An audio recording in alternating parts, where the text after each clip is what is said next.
Découvrez le moyen facile et éprouvé de développer de bonnes habitudes et de briser les mauvaises. Qu'est-ce qu'une habitude? Si quelqu'un vous posait des questions sur vos habitudes quotidiennes, vous auriez peut-être besoin d'un peu de temps pour y réfléchir. C'est parce qu'une habitude, par définition, est un acte que vous accomplissez automatiquement par instinct. Comme lorsque vous entrez dans une pièce sombre, vous allumez instinctivement un interrupteur, n'est-ce pas? Les habitudes sont des actions auxquelles vous n'avez même pas à penser, c'est pourquoi vous ne réalisez peut-être pas comment une petite action quotidienne peut avoir un effet puissant sur votre vie. Si vous économisez $1 par jour ou fumez une cigarette par jour, ces actions peuvent ne pas sembler beaucoup maintenant, mais dans 20 ans, ces habitudes peuvent vous rendre riche ou, malheureusement, vous tuer. C'est pourquoi il est important de comprendre comment les habitudes se forment, afin que vous puissiez apprendre à vous débarrasser des mauvaises habitudes, à mettre en œuvre les habitudes saines et à reprendre le contrôle de votre vie. Introduction. Si vous cherchez à remettre votre vie sur les rails, alors ce livre offre un cadre facile pour améliorer votre vie chaque jour. James Clear, l'un des plus grands experts mondiaux de la formation d'habitudes, révèle des stratégies pour vous aider à prendre de bonnes habitudes et à briser les mauvaises. Vous apprendrez également à reconnaître à quel point de minuscules habitudes quotidiennes peuvent avoir un impact incroyable sur votre vie et votre avenir. Si vous constatez que vous avez du mal à changer vos habitudes, le problème n'est pas vous, mais votre système. Vous voyez, votre cerveau est câblé pour effectuer des activités qui sont à la fois faciles et fournissent une gratification immédiate.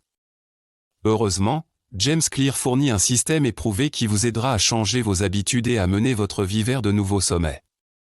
Grâce à ce livre, vous apprendrez à prendre le temps de prendre de nouvelles habitudes, à surmonter un manque de motivation et de volonté, à concevoir votre environnement pour faciliter le succès et à apprendre comment le suivi de vos habitudes et la recherche d'un partenaire responsable vous aideront à réussir.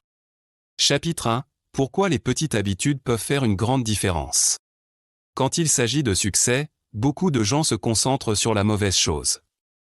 Ils se concentrent sur l'objectif final plutôt que sur le voyage qu'il faut pour y arriver, et croient que les grandes décisions les mèneront à leur destination finale. Cependant, cela ne pourrait pas être plus éloigné de la vérité. En fait, 1% d'amélioration chaque jour signifie que vous serez 37 fois meilleur qu'avant, mais si vous déclinez 1% par jour, vous diminuerez presque à zéro. En d'autres termes, ce sont les petites habitudes qui comptent et qui font la plus grande différence. Par exemple, un avion voyageant de Los Angeles à New York nécessite un degré de direction spécifique pour se rendre à sa destination finale. Imaginez si le pilote ajustait sa trajectoire à seulement 3,5 degrés sud. Cela peut sembler rien pour l'observateur moyen, l'ajustement est si petit que beaucoup de gens ne le remarqueraient même pas.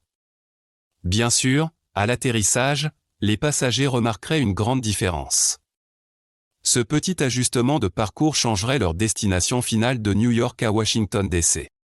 Nous ne remarquons généralement pas de petits changements parce que l'impact n'est pas visible immédiatement. L'impact peut ne pas être visible avant des mois, voire des années, mais les résultats peuvent être énormes. Par exemple, manger une part de pizza ne vous rendra certainement pas malsain, cependant, si vous mangez une part de pizza tous les soirs pour le dîner, vous verrez probablement un changement de poids au cours d'une année. De même, prendre un cours de yoga de 30 minutes un jour ne vous mettra pas immédiatement en forme. Au lieu de cela, ce sont de petites habitudes au fil du temps qui se combinent en résultats majeurs. Les résultats dans la vie sont une mesure des habitudes. La valeur nette d'une personne est simplement une mesure de ses habitudes financières, de même, la santé d'une personne est une mesure de ses habitudes quotidiennes d'exercice alimentaire. Le temps amplifie la marge entre le succès et l'échec, c'est pourquoi nos choix quotidiens ont un impact plus important que nous ne le pensons. Si vous voulez prédire où vous finirez dans la vie, suivez simplement la courbe de vos choix quotidiens. Les mauvaises habitudes peuvent nous affecter aussi facilement qu'une bonne habitude peut nous construire, c'est pourquoi il est important de comprendre comment vous pouvez concevoir vos habitudes quotidiennes à votre avantage. La clé est d'apporter de petits changements à votre comportement, qui, lorsqu'ils sont répétés encore et encore, deviendront des habitudes qui mèneront à de grands résultats. Chapitre 2. Comment se forment les habitudes? Combien de fois commencez-vous une bonne habitude, comme l'exercice ou la méditation, pour constater qu'après quelques jours ou quelques semaines, c'est devenu un vrai problème? Les habitudes sont un défi à changer parce que beaucoup de gens essaient de les changer de la mauvaise façon ou essaient de changer les mauvaises choses.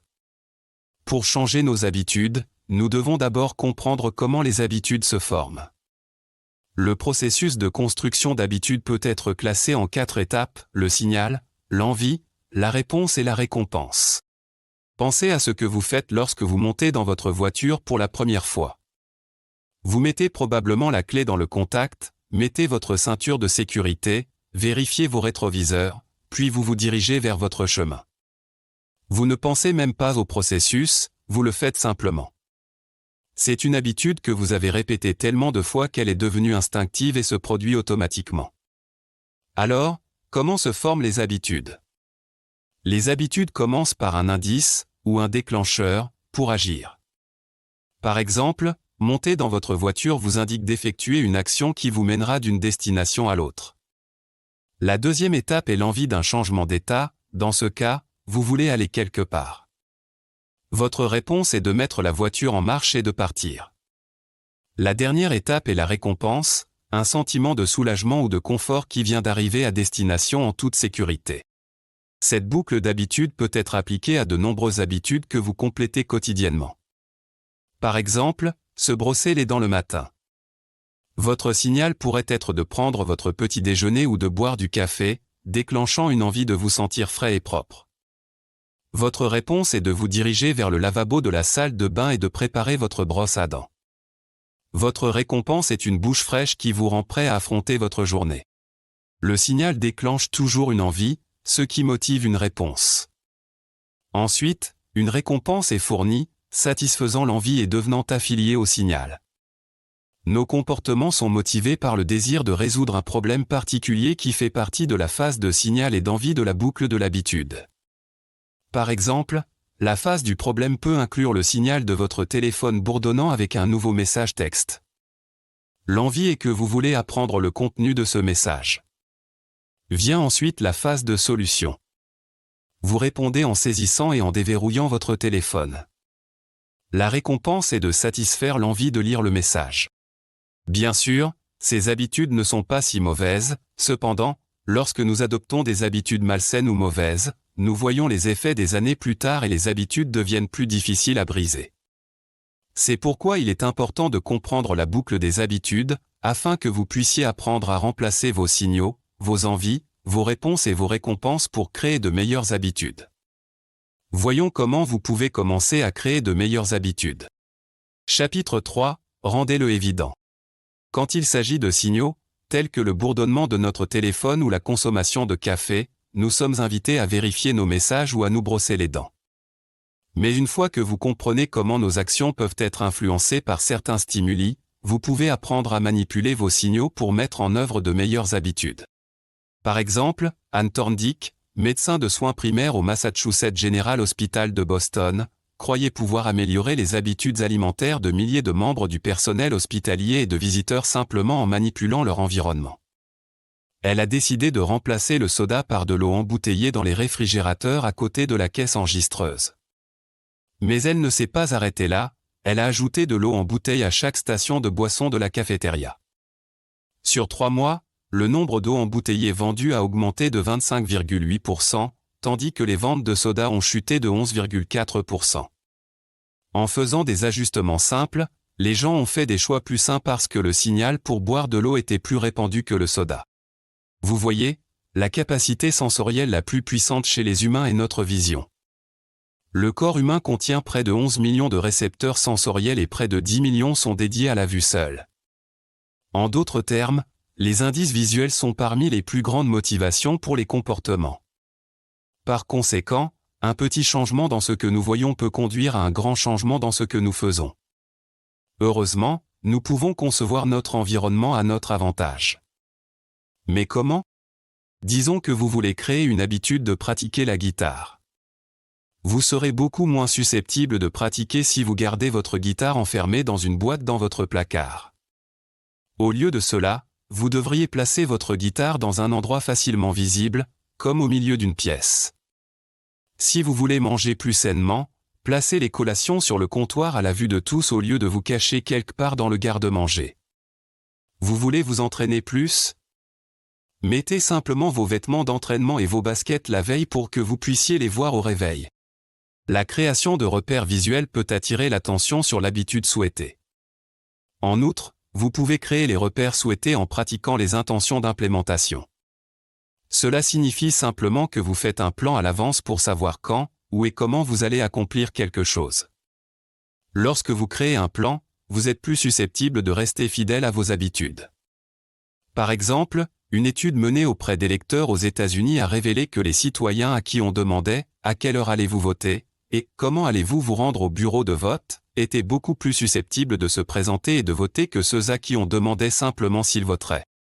Donc, au lieu de vous dire que vous allez faire de l'exercice plus souvent, établissez un plan et dites « Lundi, mercredi et vendredi, je vais aller en cours de spinning après le travail », puis préparez un sac avec vous pour le travail et laissez-le sur le siège avant de votre voiture pour qu'il reste bien en vue. Chapitre 4. Rendez-le attrayant. Chaque jour, nous sommes bombardés de publicités visant à rendre les vêtements, la nourriture, les articles ménagers, tout ce qui est plus attrayant. La société est remplie de versions hautement trafiquées de la réalité alors que nous concevons nos photographies avec un éclairage idéal, des modifications photoshopées et des fonctionnalités exagérées pour rendre les produits plus attrayants et attrayants pour les consommateurs. La même chose peut être appliquée à nos habitudes. Plus quelque chose est attrayant, plus nous sommes susceptibles de l'adopter comme une habitude. Vous voyez, lorsque nous faisons quelque chose de plaisant comme manger de la nourriture ou avoir des relations sexuelles, notre cerveau libère une hormone appelée dopamine, qui nous fait nous sentir bien. Mais nous n'avons pas besoin de faire ces activités, notre cerveau libère de la dopamine lorsque nous anticipons également ces activités agréables. C'est simplement notre cerveau qui nous encourage à participer à une certaine activité et nous récompense en nous sentant bien. Vous souvenez-vous d'avoir ressenti l'excitation du matin de Noël quand vous étiez enfant ? C'est parce que les enfants anticipent la réception de cadeaux et la visite du Père Noël, leur cerveau libère de la dopamine qui associe Noël au bien-être. Bien sûr, certaines activités qui nous font nous sentir bien ne sont pas nécessairement bonnes pour nous. Par exemple, les gens deviennent facilement dépendants du sexe, des drogues et de la nourriture, ce qui les fait se sentir bien dans les moments précédents et pendant l'activité. Cependant, ces dépendances peuvent affecter notre santé et nos relations. C'est pourquoi il est important d'utiliser nos connaissances à notre avantage lorsqu'il s'agit de prendre de bonnes habitudes saines. Si nous prenons l'habitude de quelque chose que nous attendons avec impatience, nous deviendrons plus susceptibles d'y donner suite. Une façon de le faire est de regrouper les tentations. Le regroupement de tentations vise à rendre les habitudes plus attrayantes. Cela fonctionne lorsque vous associez une action que vous voulez faire à une action que vous devez faire. Par exemple, Ronan Byrne, un étudiant en ingénierie en Irlande, a décidé qu'il devait faire plus d'exercices, mais il ne voulait pas en faire plus. Un problème auquel beaucoup d'entre nous peuvent s'identifier. Une autre chose à laquelle nous pouvons probablement nous identifier est le fait que Ronan aimait regarder Netflix. Sa solution ? Il a piraté un vélo d'exercice et l'a connecté à son ordinateur portable, cependant, il ne voulait pas simplement regarder Netflix en roulant. Au lieu de cela, il a écrit un code qui ne permettait à Netflix de jouer que s'il faisait du vélo à une certaine vitesse. En fin de compte, il a transformé une activité qu'il détestait et l'a liée à une activité qu'il aimait. Bien que Ronan ait eu les connaissances nécessaires pour pirater un vélo d'exercice et écrire du code pour l'aider à regrouper les tentations, vous n'avez pas besoin d'être un ingénieur pour appliquer cette astuce à vos propres habitudes. Le simple fait de télécharger vos émissions préférées pour les regarder sur le tapis roulant ou de vous récompenser avec une demi-heure de Netflix après avoir atteint certains objectifs de travail sont les deux moyens de rendre vos habitudes plus attrayantes. Chapitre 5. Facilitez-vous la tâche. Jerry Uzelman, professeur à l'Université de Floride, a confié à ses étudiants en photographie argentique un projet à soumettre à la fin du semestre. Pour commencer, il a divisé les étudiants en deux groupes. Le premier groupe a été informé que sa note dépendait de la quantité de photos qu'il avait soumises. Par exemple, 100 photos ont obtenu un A, 90 photos un B, 80 un C, et ainsi de suite. Le deuxième groupe, cependant, serait noté sur la qualité d'une seule photo. Selon vous, quel groupe a obtenu la meilleure note à la fin du semestre ? Groupe de quantité. Mais pourquoi ? Vous voyez, le groupe de quantité a pu perfectionner ses compétences dans le processus de création de centaines de photos alors que le groupe de qualité a passé son temps à faire une seule photo parfaite. Ce concept peut également être appliqué à nos habitudes. Souvent, les gens sont trop concentrés sur la meilleure approche pour ne jamais agir. Ils peuvent faire des recherches, planifier et élaborer des stratégies, mais n'agissent jamais selon les habitudes qu'ils souhaitent créer. Par conséquent, la clé pour maîtriser n'importe quelle habitude est d'arrêter de s'inquiéter du temps qu'il faudra pour former une nouvelle habitude, au lieu de cela, de la rendre facile et de le faire simplement. En tant qu'être humain, beaucoup d'entre nous sont motivés à faire ce qui est facile. Plus une habitude nécessite d'énergie, moins nous sommes susceptibles de la répéter. Bien sûr, rendre une habitude difficile facile peut sembler impossible, mais il existe de nombreux trucs et astuces pour rendre facile même les habitudes les plus difficiles. Par exemple, l'habitude d'envoyer des cartes pour les célébrations, les anniversaires, les condoléances, etc. C'est une bonne habitude à avoir, mais l'effort d'aller au magasin, d'en choisir un, d'écrire un message et enfin de l'envoyer crée des frictions et nous rend moins susceptibles de le faire. Cependant, la femme de l'auteur a créé un hack pour rendre l'habitude d'envoyer des cartes un peu plus facile. En achetant des cartes en vrac et en les stockant dans la maison, l'auteur et sa femme sont beaucoup plus susceptibles d'envoyer des cartes. Ils ont rendu le processus facile, ils n'ont plus à faire l'effort d'aller au magasin pour acheter des cartes. Vous pouvez également utiliser cet outil pour arrêter les mauvaises habitudes. La meilleure façon de briser une mauvaise habitude est de la rendre impraticable. Par exemple, si vous voulez briser l'habitude de regarder la télévision lorsque vous rentrez du travail, débranchez le téléviseur et retirez les piles de la télécommande. Vous serez beaucoup moins susceptible de faire l'effort d'allumer la télévision et de passer votre temps à prendre une nouvelle habitude plus saine. Une autre façon de faciliter la formation d'habitudes est la règle des 2 minutes. La base de la règle est de commencer petit et de rendre l'habitude facile à démarrer. Par exemple, au lieu de vous dire que vous devez étudier pour un cours, vous pouvez commencer par les bases et vous dire « ouvrir mes notes ». Ou peut-être voulez-vous prendre l'habitude de faire du yoga après le travail. Au lieu de dire « j'ai besoin de faire 30 minutes de yoga », dites-vous « sortez mon tapis de yoga ». En décomposant l'habitude en étapes simples, vous rendez l'habitude plus facile à former, ce qui signifie que vous serez plus susceptible de former des habitudes à long terme. Chapitre 6, rendez-le satisfaisant. La dernière étape pour prendre une habitude à long terme est de la rendre satisfaisante. Les entreprises qui réussissent comprennent ce concept et l'utilisent à leur avantage. Par exemple, les fabricants de dentifrice ont connu un grand succès lorsqu'ils ont ajouté de la menthe à leurs produits.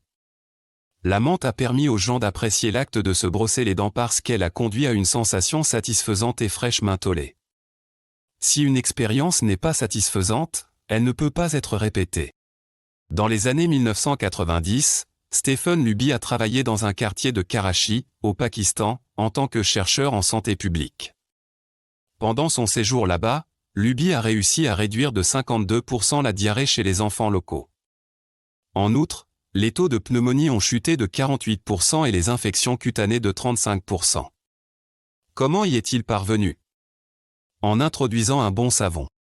Si vous avez grandi dans une société occidentalisée, alors vous comprenez l'importance du lavage des mains comme compétence d'hygiène de base. Bien sûr, les habitants du quartier pakistanais l'ont également compris, mais ils n'ont pas réussi à créer une habitude saine de se laver les mains. Luby a reconnu le besoin d'un bon savon pour faire du lavage des mains une expérience satisfaisante, alors il s'est associé à Procter & Gamble pour introduire un savon haut de gamme dans le quartier. Apparemment du jour au lendemain, le lavage des mains est devenu satisfaisant. Le nouveau savon se lavait bien et sentait bon, les gens appréciaient maintenant l'expérience agréable et prenaient l'habitude de se laver les mains. Bien que se laver les mains ou se brosser les dents apporte une satisfaction immédiate, beaucoup d'autres habitudes ne le font pas. C'est ce qu'on appelle un environnement de récompense différé. Par exemple, nous allons travailler tous les jours, mais la récompense de recevoir un chèque de paie pourrait ne pas venir avant la fin du mois. De même, vous pouvez commencer à aller au gymnase tous les matins, mais vous ne verrez les récompenses de la perte de poids et des muscles toniques que des semaines, voire des mois plus tard. D'autre part, les habitudes qui entraînent une satisfaction immédiate peuvent avoir des conséquences retardées. C'est pourquoi les gens fument encore quand ils savent que les risques pourraient leur coûter la vie. La conséquence du cancer pourrait ne venir que 20 ans plus tard, mais pour le moment, il soulage le stress et satisfait cette envie de nicotine. En raison de ces conséquences différées et des récompenses retardées, il est important d'attacher une gratification immédiate aux habitudes que vous souhaitez poursuivre. Par exemple, l'auteur raconte l'histoire de ses amis qui voulaient se débarrasser de l'habitude d'aller manger pour être en meilleure santé et économiser plus d'argent. Pour ce faire, ils ont ouvert un compte d'épargne qu'ils ont appelé « Voyage en Europe » et chaque fois qu'ils évitaient un repas au restaurant, ils transféraient $50 sur le compte. Voir l'argent aller dans leurs économies a créé un sentiment de gratification immédiate, ce qui les a encouragés à garder l'habitude. Ils ont rendu leur habitude satisfaisante et, finalement, ils ont vu des récompenses à long terme lorsqu'ils ont économisé suffisamment d'argent pour réserver leur voyage. Chapitre 7. L'importance du suivi des habitudes.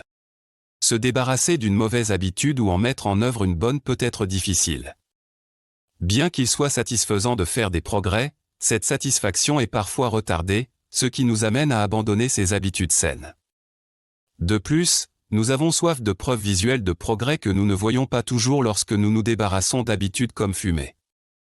Heureusement, il existe des moyens de mesurer vos progrès visuellement en mettant en œuvre le suivi des habitudes. Le suivi des habitudes est une technique simple mais efficace pour s'assurer que vous restez sur la bonne voie. Cette technique n'est cependant pas nouvelle. En fait, Benjamin Franklin a suivi avec succès ses habitudes, qui, à l'âge de 20 ans, a commencé à transporter un livret partout où il allait. Dans son livret, Franklin notait chaque fois qu'il adhérait à ses 13 vertus personnelles. Ces vertus consistaient en des activités à éviter, comme des conversations frivoles, mais incluaient également des choses qu'il devait faire chaque jour comme toujours faire quelque chose d'utile. Chaque soir, Franklin enregistrait ses succès, faisant un journal visuel de ses habitudes saines. La technique la plus simple consiste à utiliser un calendrier à rayer lorsque vous complétez vos habitudes quotidiennes souhaitées. Lorsque vous suivez vos habitudes à travers un calendrier ou un journal, vous constaterez que vous êtes plus susceptible d'adhérer à ces habitudes. Le suivi est non seulement évident et crée une mesure visuelle de vos progrès, mais c'est aussi une habitude attrayante et satisfaisante. À la fin de la journée, lorsque vous aurez accompli tout ce que vous vouliez accomplir, vous ressentirez un sentiment d'anticipation dans l'action de rayer chaque jour. La recherche a également montré que la plupart des personnes qui suivent leur progrès sur des objectifs tels que la perte de poids, l'abaissement de la tension artérielle et l'arrêt du tabac sont plus susceptibles de s'améliorer que celles qui ne le font pas. De plus, avoir un partenaire responsable ou mettre en œuvre un contrat d'habitude peut tout changer. Tout comme les gens sont plus susceptibles de répéter une expérience satisfaisante, ils sont également susceptibles d'éviter une expérience douloureuse ou coûteuse. En d'autres termes, le comportement change lorsqu'il y a une conséquence immédiate. Par exemple, les étudiants universitaires sont plus susceptibles de se présenter en classe si l'assiduité affecte leurs notes. Les étudiants connaissent les conséquences de ne pas se présenter, alors ils le font. De même, vous pouvez appliquer la même logique pour vous aider à prendre des habitudes positives. Par exemple, Brian Harris, un entrepreneur de Nashville, a créé un contrat d'habitude pour le garder à la tâche pour s'entraîner. Il a fait signer à sa femme et à son entraîneur personnel un contrat qui l'obligeait à s'engager à réduire son poids à 200 livres. Pour atteindre cet objectif, Brian a suivi son apport alimentaire et s'est engagé à se peser chaque semaine. Il a ensuite établi des sanctions pour ne pas avoir fait ces choses. Par exemple, s'il ne faisait pas le suivi de sa consommation alimentaire, il devrait payer $100 à son entraîneur et s'il ne se pesait pas, il devrait payer $500 à sa femme. Le contrat d'habitude de Brian a fonctionné, non seulement parce qu'il craignait de perdre de l'argent, mais aussi parce qu'il se souciait de ce que son entraîneur et sa femme pensaient de lui. Il ne voulait pas les laisser tomber, en fait, savoir que quelqu'un vous regarde peut être une motivation suffisante pour réussir. C'est pourquoi l'obtention d'un partenaire responsable ou la signature d'un contrat d'habitude fonctionne bien dans la mise en œuvre d'habitudes saines. Chapitre 8, résumé final. Alors que beaucoup de gens croient que faire de grands changements est la clé du succès, ce sont les petites choses que nous faisons chaque jour qui ont le plus grand impact sur nos vies. Nos petites habitudes quotidiennes affecteront la personne que nous deviendrons à l'avenir, Il est donc essentiel que nous adoptions des habitudes saines pour nous assurer de vivre longtemps et avec succès. Bien sûr, c'est plus facile à dire qu'à faire, car la formation de nouvelles habitudes peut être incroyablement difficile. Heureusement, il existe de nombreux trucs et astuces pour vous aider à mettre en œuvre de nouvelles habitudes dès aujourd'hui. Les 4 lois de la formation d'habitudes consistent à le rendre évident, attrayant, facile et satisfaisant. Lorsque vous pouvez faire de vos habitudes une expérience attrayante, facile et satisfaisante, vous aurez plus de chances de les suivre. De plus, un partenaire de responsabilité et un contrat d'habitude vous aideront encore plus loin lorsque vous commencez de nouvelles habitudes saines ou que vous en prenez une mauvaise.